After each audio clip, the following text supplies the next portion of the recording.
Hi, my name is Justin Gilmore Gresham.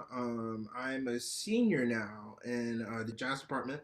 How I got here, it all started, back in elementary school, seeing a brass quintet. And then with that, fast forward to high school, seeing, some of the luminaries of our time, of the Clayton Hamilton Jazz Orchestra and all like that, and hearing the lead trumpet player, Bijan Watson, play. I was just like, yeah, I want to do that. Okay, cool. Fast forward.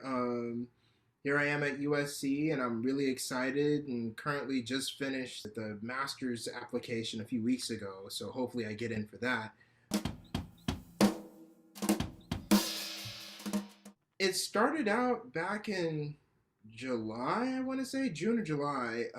One of the committee members, Errol, had approached me and put me in contact with Adam. And with that, he had shared, "Oh, we're looking for an artist in residency." And long story short, I was like, "Why not the jazz department?" Okay, cool. And so we went over to Vince Mendoza. I reached out to him and I asked if any of his students would be more than happy to, arrange some of that. And he was just like, "Yeah, sure, let me get started." And then he said, "Oh, well, there's this whole publication on eJazz Lines, of her arrangement that's already been transcribed, so you guys could, rather than wait, 3, 4 months for us to do it on our end, you could just play this." "Oh yeah, sure, okay."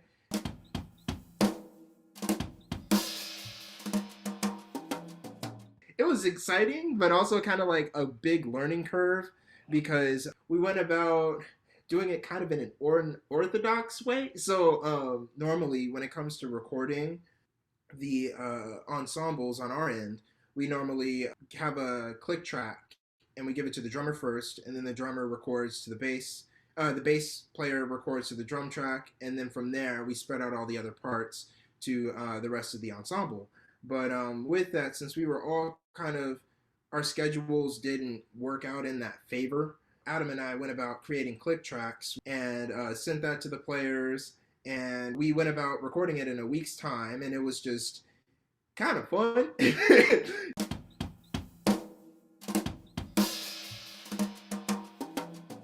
I kind of have more leverage. I'm just being like, "Yeah, cool." I could, like, if something was out of whack or it didn't sound that great, I just being like, "Okay, let's see how this balances out for the rest of the thing." Because right now, okay, you're the forefront, but you're, accompanied by the rest of the ensemble.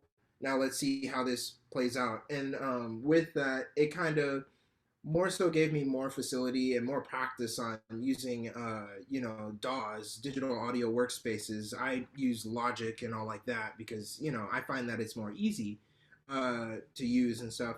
And with that, having that chance to see what it's like actually putting together this ensemble and making it sound like, even though we're all recording in various places throughout the country, we all sound as though we're in one room. And it's just, from that standpoint, it's truly just mind blowing of, the technology that we have now to just be like, wow, this is really cool and stuff. But yeah, from that standpoint of being the engineer and the musician, it's just, it puts things into perspective to truly see, okay, how can I make the engineer's job more, like, take a weight off of their shoulders rather than just being like, "Okay, here's my part, here's one thing, it sounds like crap, you fix it, it's your problem," and all like that.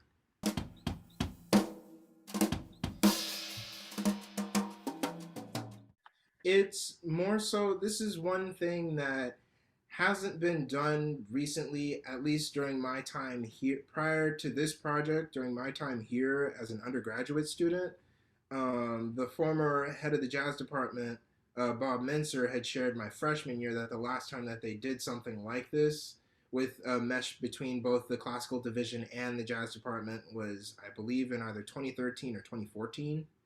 And that once he caught wind, the current head, Jason Goldman, all the faculty, they were just like, "Yeah, let's jump on this."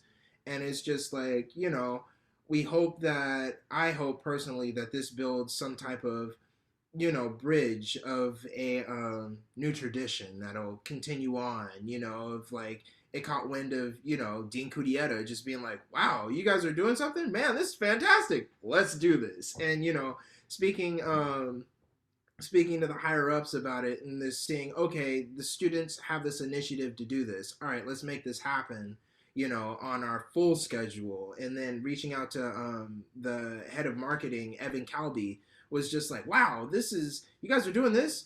Why haven't we heard about this? Oh, wow, this is amazing. All right, cool. Let's do it.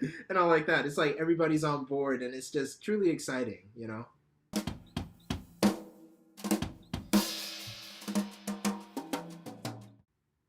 I personally I'm not really a person to dabble into astrology too much, but with no, basically never before this piece. And then once it was presented and I listened to it, the what she did with her trio, it was just like, wow, okay, this is cool. And then listening back and just being like, okay, then understanding reading about the characteristics of each sign, and then going back and listening to it, and then reading the score along with it, just being like, oh, wow, she really took some liberties in really embodying, musically each sign. And then from an engineering standpoint, with that as well, listening back to how, when it came to splitting up the two, all 12 movements between Sam and Paul, and both of their approaches towards playing ballads is just so lush and just pretty that you just fall in and you're just like, wow, I can't, this is it. you know but yeah, it's truly, I love it. I really hope that we get to do something like this as well, or something, next year and all like that. But yeah,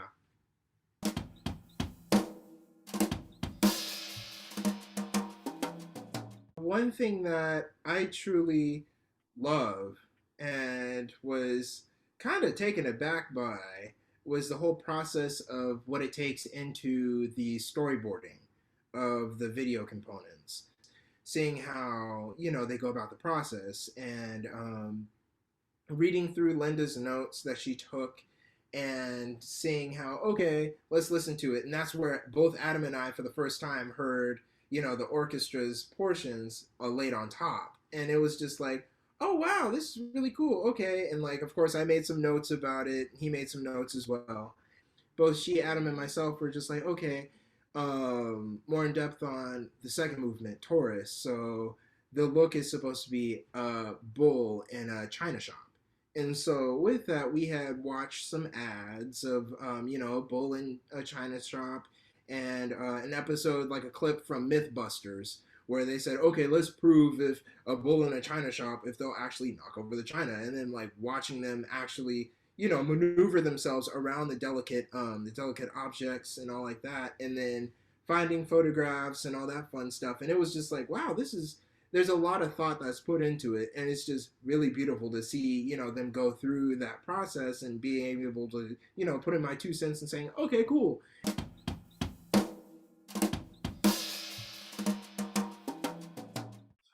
With that, at first I thought, excuse my language, oh shit. So, that's exactly what I thought back in March, and I love it.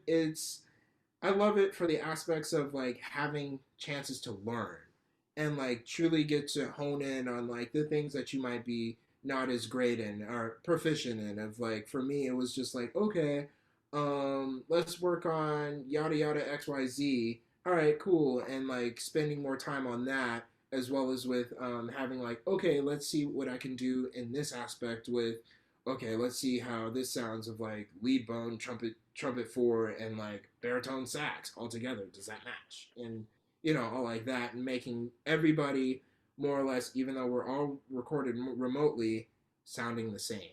And that's one aspect that Jason truly pushed out, was for some of the projects, rather than just him doing the mixing, he was just like, okay, we're all at home. Who wants to mix? And I was just like, sure, I'll do it myself. The lead trumpet player, Remy Gilbo, Sam Tannen, and the bass player, Finnegan Jones, we all did, various tunes. And it was just really, really exciting, to hear how they went about making the band sound and all like that, compared to, what we all sound like when everything was dropped in and we all sounded, when you put tracks together, it all sounds flat, but yet which whoever's doing the mixing putting their own stamp on what they hear the band should sound like, like that. But yeah.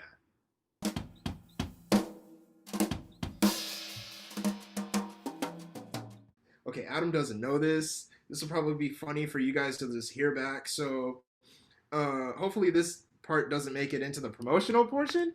But what we did was on our end, we had just the bass to go off of because the pianists were just like, I don't know what to do, and we were all like, oh farts, we don't know what to do either. All right, cool. And so Yafeo, he had tracked to all the even tracks, and then Neufeld had tracked his parts, and then I tracked mine at Neufeld's and Yafeo's parts, and then from there the rest of the band got everything else from that, and it was just like, on the mixing portion I had mixed all the jazz portions, and so it was like, oh farts, like at some parts we like didn't line up, but then there were a lot of re-edits, but it all like right now it sounds perfectly fine. If you were to listen to it right now, I had heard, I think it was the first movement of the whole suite of the orchestral's portions being layered on top, and it's just,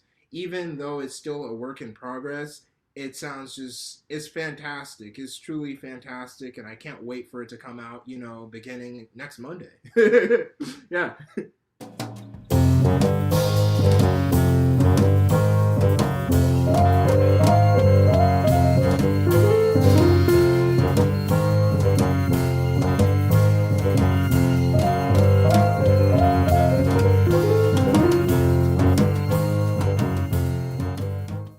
I think it was, yeah, it was all last week. They went through all 12 movements, and I was there just for the first day. And how Adam was just like, okay, cool. Linda and I will be up for the next 24 hours. We'll put together these, these next things. Tomorrow we're doing 3 and 4. We'll stay up for another 24 hours, and then 5 and 6, 7 and 8, and so on.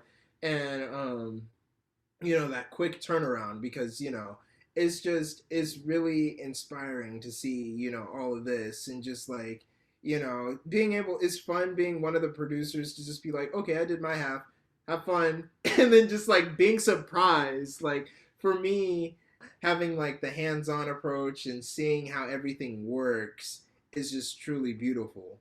And I really, the whole team, it's a great team to work with, because we've all got each other's backs, and if anything needs to be done, it'll be done within the next 4 to 8 hours, give or take, and you'll have a new copy.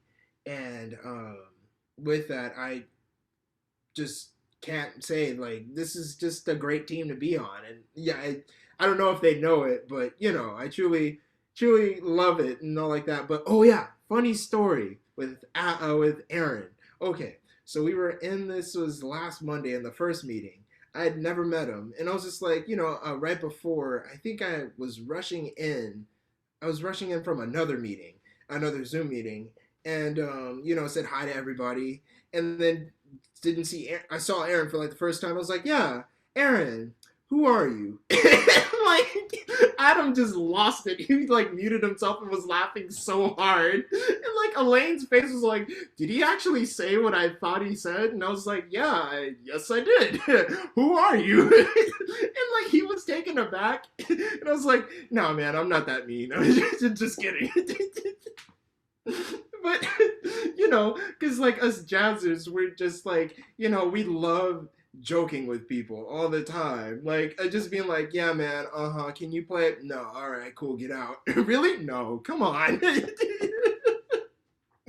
Because like the whole, it comes out in the music too, it just truly being, as you heard, that dichotomy of just like a lot of interplay and like a lot of inner jokes that are happening and just reactions and all that fun stuff. And through this project, I hope that makes its way through, of just hearing, the fun play that's going on, at the discussions between, the woodwinds and the strings against like the trombone and the bass and the drums and all like that.